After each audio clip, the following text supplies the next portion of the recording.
Fala, carequetes e carequetos! Hoje é sábado e para começar bem o final de semana, nada melhor que aquela polêmicazinha de lei que tu tanto gosta, né?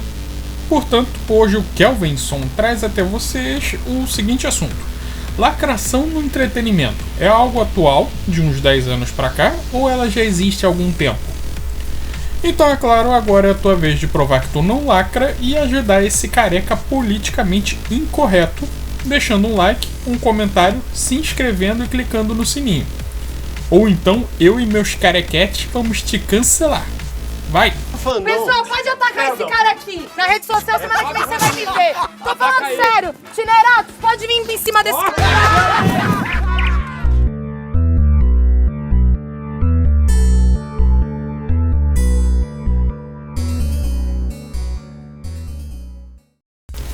Lacração é um termo que ficou famoso há alguns anos na indústria do entretenimento e se refere a mensagens políticas ou ideológicas progressistas que estão na história com o único propósito de doutrinar o leitor ou o espectador. Eu tenho um vídeo antigo destrinchando o que seria e quais são os vários exemplos de lacração, então eu não vou me ater muito na explicação do que seria de fato ela não. Até porque se esse vídeo aqui já te chamou a atenção é porque muito provavelmente você já sabe e se incomoda com a lacração em toda a indústria do entretenimento. E se você tem visto todas as séries, filmes, desenhos e revistas em quadrinhos dos últimos tempos e mesmo assim não liga, acha que ela não existe ou simplesmente não sabe do que se trata, aí também não vai haver nada que eu diga aqui que vai te convencer que ela existe. Mas o que eu vou te falar nesse vídeo é que sim, existe lacração em quadrinhos, filmes e séries antigas sim. Entre os fãs mais antigos de cultura pop, existe uma ideia de que somente nos últimos anos é que a indústria do entretenimento foi invadida por roteiristas, escritores e produtores de esquerda, e que se uma obra, digamos, de 2000 e pouco para trás, ela estaria livre de tudo isso. Mas infelizmente isso é um erro. Lacração pode ser um termo moderno, mas a inserção de mensagens políticas ou ideológicas progressistas nos quadrinhos, filmes e séries sempre existiram. E para quem é um bom observador, exemplos não faltam.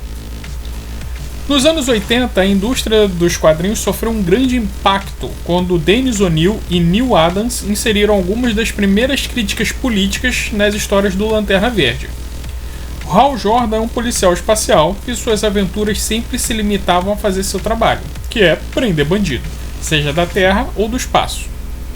Mas aí com a chegada do Arqueiro Verde, a revista praticamente virou uma aula de sociologia. A cada edição, o Arqueiro tentava ensinar o Lanterna, ou melhor, o Dennis O'Neil tentava doutrinar o leitor sobre questões como preconceito com negros, direito dos índios, feminismo, armamento civil e tudo mais que você está acostumado a ver numa propaganda do pessoal. Eu sou um esquerdista. O governo deve fazer pelo povo o que o povo não pode fazer por si mesmo. Já mais para o final dos anos 80, Alan Moore e Dave Gibbons lançaram Watchmen. Além de pela primeira vez os super-heróis estarem sendo representados como seres humanos normais, ou seja, passíveis de erros, intrigas e preconceitos, a história também tinha uma carga política muito grande. O autor, Alan Moore, abertamente comunista, usava estereótipos da direita para criticar a política americana da época. E o Moore deixou isso explícito através do militarismo e a agressividade do presidente Richard Nixon, da depravação e violência do comediante e da neurose na defesa dos bons costumes e as teorias de conspiração do Rorschach, que, diga-se de passagem, no final da história se mostram sendo verdadeiras, né? Mas enfim. Ah, careca, mas em Watchmen a política tem todo um contexto. Sim, porque por mais comunista que ele seja, o Alan Moore escreve muito bem.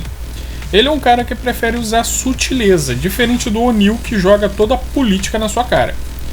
Mas apesar disso, o fato das críticas e da tentativa de convencer o leitor que o pensamento de direita é terrível e errado ainda tá lá. Temos que proteger a sociedade. Proteger de quem? O que aconteceu com o sonho americano virou realidade. Tá olhando pra ele. Tem outros dois vídeos do Careca falando sobre toda a lacração em Spawn e Sandman, dois dos maiores sucessos dos anos 90 e que refletiam um espírito sombrio, místico e questionador dessa época. E para tristeza dos leitores de 30 e muitos ou 40 anos, Spawn é sim cheio de lacração. Ou você acha que discurso de revanchismo contra brancos, cristãos extremistas, o fato de só haverem mulheres no céu e até a representação de Deus como figuras andrógenas não se encaixa no conceito de lacração? Já em Sandman é um pouco mais complicado. Apesar do Neil Gaiman ser praticamente endeusado pela galerinha woke, por botar trans, feministas e meninas de cabelo colorido nas suas histórias, de vez em quando ele também dá umas porradas na esquerda. Como na história Termidor, onde ele critica o extremismo e a violência da Revolução Francesa, ou quando ele homenageia Gilbert Keith Chesterton, um dos maiores autores conservadores e cristãos nas suas histórias. E não é só isso. Se tu curte cyberpunk, eu infelizmente também tenho uma péssima notícia para te dar. Todo o movimento cyberpunk, iniciado com o livro Neuromancer do William Gibson, é claramente progressista. Para quem não conhece, o cyberpunk é um gênero de ficção que tem como característica representar o futuro de modo decadente ou pessimista, onde a alta tecnologia contrasta com a pobreza e a alta criminalidade. Então, em sua própria essência, o cyberpunk aborda questões como desigualdade econômica e a opressão que as grandes corporações têm sobre a população. Perceba que os vilões de obras como Robocop, Marvel 2099 e até o meu querido Doom são sempre empresas privadas que são desumanas e colocam a vida da população em risco por só pensar em dinheiro e lucro. E dava pra gente continuar várias horas aqui. Nos anos 70, por exemplo, a Marvel, que hoje em dia é conhecida por atochar suas histórias com feminismo, já tinha personagens que faziam discurso político e eram rudes contra homens. Ah, ainda bem que eu não gosto de nada americano. Nos meus mangás e séries japonesas não tem nada disso. Bom, eu não quero ser chato, mas dependendo da época, você vai ver muita lacração em obras japonesas sim. Hoje em dia o Japão é o símbolo master do pensamento capitalista, e dado o fato que o país está cercado de inimigos comunistas por todos os lados, não é de se estranhar que os tokusatsu e animes tenham mensagens mais à direita, como defesa da família, anti-revolução, e que frequentemente coloquem os vilões como sendo caras que querem tornar o mundo algo melhor.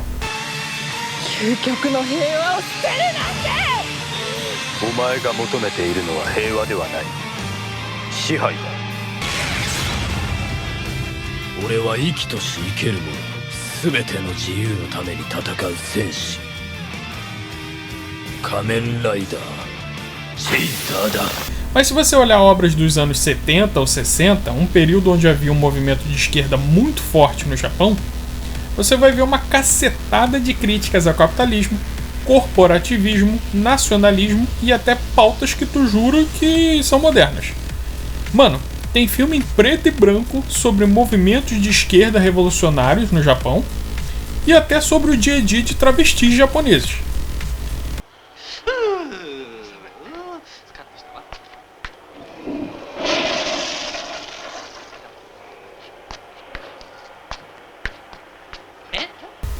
Ah, careca, mas tem que ver o contexto. Às vezes é só uma forma de explorar a personalidade dos personagens, ou até uma forma do autor usar o personagem justamente para criticar o extremismo do movimento. Sim, mas isso geralmente se dá quando o personagem lacrador se dá mal, ou quando o que era alvo das críticas acaba se provando certo. Mas quando a história acaba dando a entender que o lacrante estava com a razão, aí não é crítica, né? É apoio mesmo. E como eu falei antes, a lacração geralmente é uma mensagem meio deslocada, que você sente que foi inserida de forma forçada na história.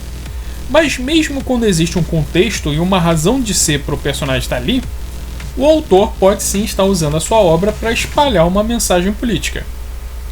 Ah, mas toda obra tem uma mensagem, careca. Toda ficção tem um pouco da visão política do artista. Concordo. Mas aí é aquele negócio, né? Se você reclama de obras com posicionamento claramente direita, como o Doutrinador, Nefarious ou o Sound of Freedom, eu também não sou obrigado a ver discursinho de DCE de faculdade no que eu leio ou vejo, né?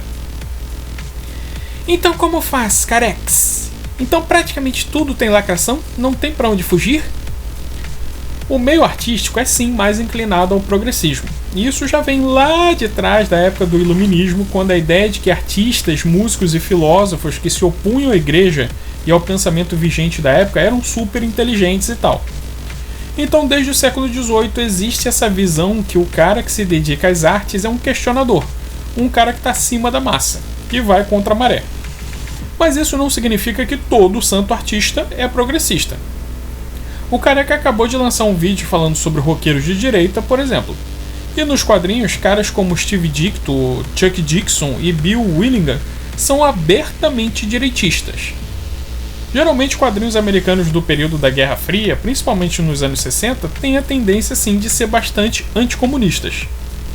Nos livros eu posso citar Tolkien e o C.S. Lewis, além do já falado Chesterton, que também escrevia ficção. Acha que eu sou um garoto bonitão?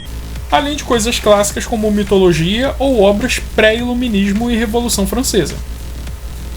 Já no cinema é mais raro mesmo. Por isso que quando rola um filme como os que eu citei agora há pouco, gera tanta polêmica e comoção.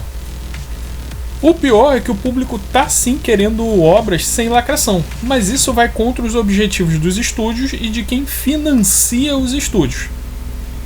Mas assim, se mesmo não gostando de lacração você consegue separar o pensamento do autor da obra, é possível consumir algumas coisas sem se doutrinar. É só ter uma visão crítica e perceber onde o cara que escreveu está certo e onde ele está errado. Sem contar que a arte pode ser ressignificada por quem a consome. Ou seja, mesmo quando o autor coloca a visão dele numa obra, você pode entender ela e interpretá-la de outra forma. Quer um exemplo? Pega o Robocop. Ele é claramente uma crítica ao corporativismo e à privatização. Mas você pode encarar como uma apologia ao endurecimento das leis e que bandido tem mais é que levar fumo. Venham devagar ou vão ter problemas. Qual é? Faleceu. Então é isso, pessoal. No mais, Carex vai ficando por aqui. Semana que vem ele tá de volta. Não se esqueça do like e do sininho, ok? Beijo nas crianças e tchau!